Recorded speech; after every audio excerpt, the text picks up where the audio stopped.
Kasakai, Damiano. And Kasakai is, how are you doing, Damiano? Oh, Kazakai, I'm doing very well. Thank you very much. Enjoying this remote virtual working space, but yes, I'm doing very well. Thank you very much. Well, wonderful. So, to our folks who are listening from their comfy homes right now, boys and girls, allow me to introduce Damiano, who I myself was introduced to very recently, and a couple of things during our impromptu conversation that sparked my interest in knowing you better, and of course, letting the Ideas family know you better, and that is why we are here. So, thank you so much for agreeing to do this, and thank Fantastic. you so much for your time. No, thank you very much for inviting me. All right. So, so Damiano, it goes without saying that I looked through your LinkedIn profile to understand, what all in this kitty of 20 years of experience. And the first thing that I was elated to learn was that you are associated with the International University of Languages and Media. So if you could tell us a little more about the university and of course, any incidents that are remarkable to you. It's a long story, really, with Karshim. It can actually take hours, right? But I give you the background. Why did I study there, and why did I study in Amsterdam? So I just met my wife basically 30 years ago, exactly 30 years ago, and she was living in Amsterdam. So essentially, I moved from where I lived in Venice. So I'm born in Venice, Italy, and then I just took my luggage, and then I just left from one day to the other, and I just went to Amsterdam. So Amsterdam was my second home. So for 13 years, roughly. So this is where I just decided just to carry on my studies somehow, because my language knowledge was pretty small in terms of Dutch. And of course, my English as well was not, the best language that I was speaking at that time. So I had to take a decision. So that's why I just took a decision to finish at least some studies. And that was, my reason why I did study in Amsterdam, and I did study, languages as well in this sense. So it was fantastic experience. Best time ever in Amsterdam. I just enjoyed so much. And funny enough, this is where I get in touch with Intercontinental Hotels Group. This is where I get in touch. At that time, I was working at the evening just to pay my studies. And there was, believe it or not, the call center of Intercontinental Hotels Group was basically on the second floor, and on the third floor was Booking.com. Ooh. So and it was fantastic. It was a call center about 480 people, one of the biggest call center actually in Europe, with 12, 13 different languages, and I enjoyed that much because my background is still tourism. So I did study tourism, before my university when I was in Italy. So I was back into my, kind of environment, and I did enjoy so much. It was beautiful. So it was at that time the call center, let's say, evening job that became actually my job for I a think very the long first time. question is I think the first question is enough to make a movie out of it. It's stuff that movies are made of. No, You no met a movie. girl, you moved to Amsterdam, Yeah, studied. I think I'm going to hear more about this later. But for now, I have another burning question in my kit that I need to ask you. sure. Uh, we were born in the era of internet, my Right. generation, and sometimes we have a very faint memory of what it was like in the early days of internet. I'm talking about the time when even to download a Word file, which was merely a few KBs, you would have to wait for a couple of minutes. And it Yes. wasn't that easy. And while Yes. looking through your LinkedIn profile, I read that you were involved in the early days of internet into the core e-commerce section and with Intercontinental as you just spoke. Yes. So I'd like to understand from you in those early days, something that, those early days and that internet connectivity taught you that you go back to today as well. Wow, what a question. So, I mean, if you, I mean, that's funny. It goes back into, probably back and forth into my past as well. So the call center I mentioned before was located in Amsterdam because they were the biggest bandwidth, in all Europe. So Wow. a lot of call centers were basically located there because there was an excellent internet line. So just to give you another flavor on that. And, it reminds me when I was giving training, to the Holidex Plus user in Intercontinental Hotels Group for EMEA. So I was leading at that time the training department as well. and we had to connect into our system via, a modem fax line. So there was a big satellite on the, on the roof, and you got this strange noise and a beep, beep, just going through it. And then after maybe 3 minutes, you could actually get the screen of, of the CRS, of the Central Reservation System at that time, just to train, on how to use it. So my impact with internet was very internet and e-commerce, or whatever you wanted to call it, in terms of getting digital. It was fascinating somehow. If I think today, what we're doing today, what I was used to do as well in the past, is amazing. So I think times are changing, and will probably change even more, going forward, for sure. I'm not from the native digital generation, but I had just to deal with that from the very, very beginning. So that was a very interesting touch with, with all these bigger, big worlds and innovative world as well. So, but it was really funny. So you could actually, click enter, for the training, and waiting for 2 minutes, and then oops, and then the screen will comes up and says, okay, now we can carry on. And at that time, you couldn't even, that the training was delivered in Sharjah, so outside Dubai, for the Middle East area as well. And so there was a lot of difficulties as well, just to get this information through. So fantastic. I mean, I still remember that. I mean, if I see the difference between, yesterday and today is really big. Well, I'm so glad I'm asking you the right questions and taking down a memory lane, if I may say that. All right. Yeah. Well, well, the next one that I have for you is something that I personally connect with. During my hotel management days as well, I was always by my colleagues and my peers. I was always looked up to explain difficult concepts in a lucid language. And in my recent conversations with you, wherein we also have spoken to a client, something that really caught my ears, if I may say that, not my eyes, was the simple and lucid questions and so rife with information that you always pose. The question is, somewhat related, and that is, I see that you've taught for 12 years before foraying back into ideas and the revenue management forum.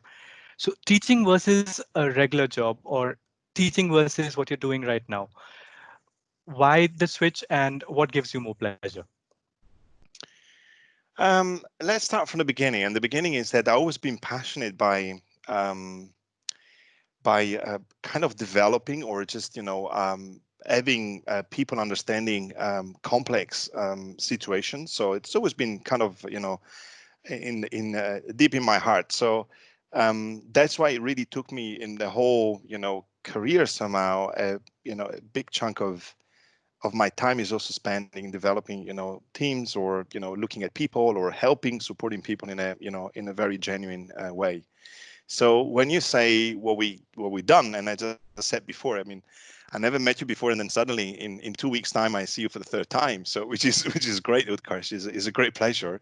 Um, you know, it's always very often one of the secret is just let the others talk, right? So let the others understand where they are themselves, because sometimes they don't know each other, and sometimes talking to yourself, it really helps a lot in bringing to the surface a lot of issues, challenges, or opportunities. So that was the typical example of yesterday. Basically, yesterday's call is let them talk as well very often. So one of the secret of coaching as well usually is that ask questions rather than give answers, right? So understands before being understood. Of course we have our agenda behind it, and of course you have it as well with your clients and with our clients, but it should actually come very naturally in a process that they come themselves into a kind of a solutions, or in a kind of brainstorming. Then actually we go and then tell them what to do. You need to balance the two, right? So I'm not saying that you don't have to be prescriptive. I'm not saying that. You need to find the balance, right? So you've probably seen with the call yesterday, it's great when they start talking and they're just taking, and they come with some opportunities. They say, hey, why don't we do that? Why? Oh, that's great. So why don't we invite, sales and marketing maybe in the next call? Why are we not? So that's when you just start, unlocking this kind of opportunities. That is a great success. So I've always been passionate about that usually. So it really, yeah, lecture is the same, right? So when you just go to university, and I give lectures, regularly, and that's the same. So very often is questions to the students rather than just telling them what to do. But they will come to the same, process, but the process will be much easier and quicker if they come themselves.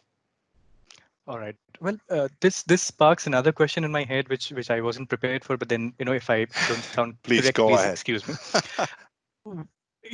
Ever since we've become an integral part of the industry. I was with hotels earlier, then I moved to this avenue with ideas. But one thing that has always remained constant is that battle between how do I balance work and personal life. Now, having said that, to learn about people who are doing more in terms of work, and I don't mean when I say more work, I don't necessarily mean more time at work, but a lot of things at the same time on the work front. Like you're teaching, then you're with ideas and the advisory services. I'm sure you have a hobby or two. Uh, you know, Needless to say, you have a wife at home who also expects you to spend some time. Do you ever come across situations which you really sit back and think I need to take some time off and just take some downtime to realize what I'm doing? Does it ever happen to you?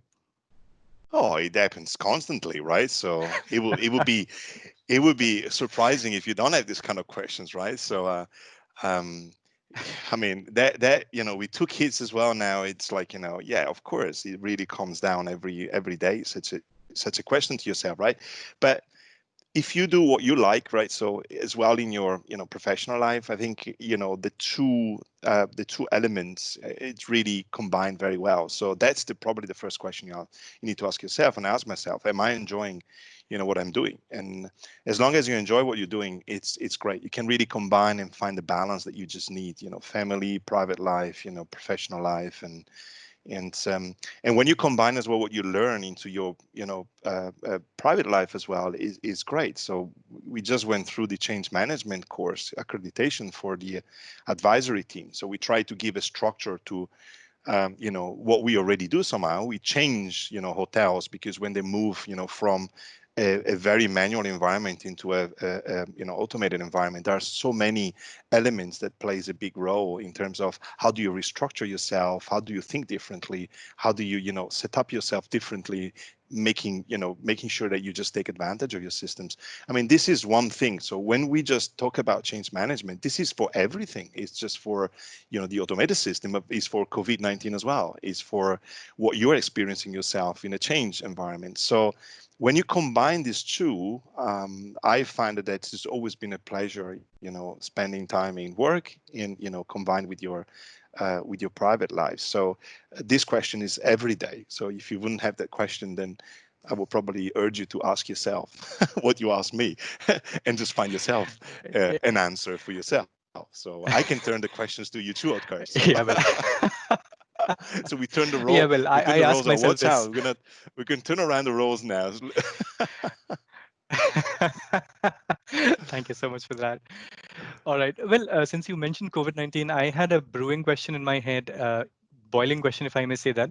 Mhm. Is that when I remember the time when I had just completed hotel management. It's a 3 year course in India, and needless to say that everybody is vying for the best hotels to come into the campus interviews, get selected there and start off their career from there and onwards. Uh, Needless to say, unfortunately, at this time, due to the present circumstances and due to the pandemic, that may not necessarily happen. So, a word of advice for young hotel management graduates who've just sort of completed their course or are in process of completing their course, something that you'd like to say to them. Ha, so many opportunities.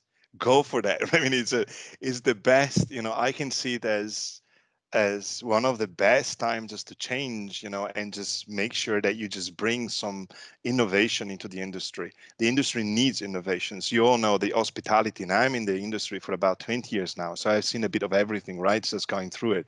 So we are very reluctant to digitalization. We are very reluctant to technology. So as hospitality, I'm not talking about some of the best hotels or best brands, but I'm talking about generally. So there is so much space to bring innovation and just to change things. And I think something that broke the tradition is exactly the COVID-19. So I see it as a is a really tough times for everyone. I think they're not, not everyone will survive, but the one who will survive is the ones who are really able just to change and just to look at things differently. So that's why the old exercises of thinking differently in this sense, it's absolutely top of my mind. So I would say for the ones who are just following the course or just finishing, that will be a different time going forward. But that doesn't mean that it's all gonna die or it's gonna be very difficult. I think it will be different. So I see only opportunities there. So once we just passed as well this pretty difficult times and challenging time. Well, that's great advice. Thank you so much, Damiano. Well, Damiano, it's been a very insightful conversation, and something that that I will take away from this conversation is, you know, at times you do idolize people. I will go to the extent of saying that that is because the work, the nature of their work excites you, and you really find happiness in what you're doing and in aligning with them, as I was with you.